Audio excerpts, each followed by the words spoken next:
Ay, ganda ng bukid.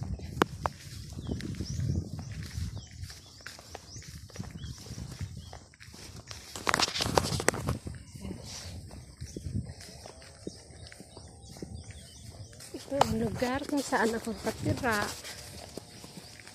Yan.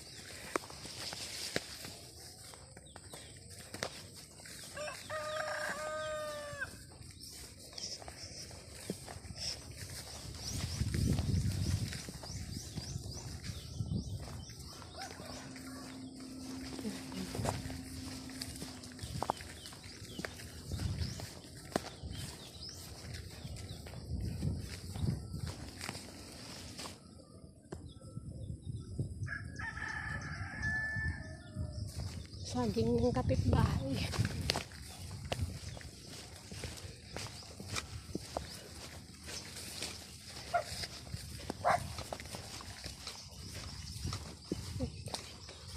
Ito ay munting palayan ng aking tiyuhin.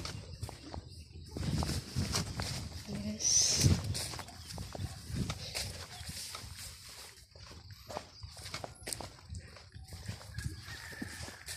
Malapit na siyang anihin.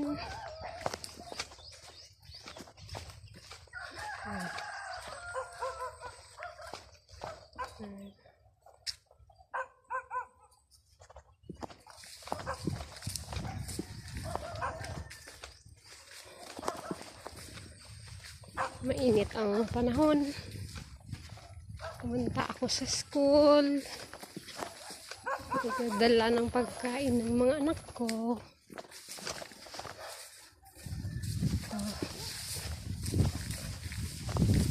Ito ang daanan namin. Siya yan. Pad. Mahal ang bigas pero yung palay yun masyadong mura.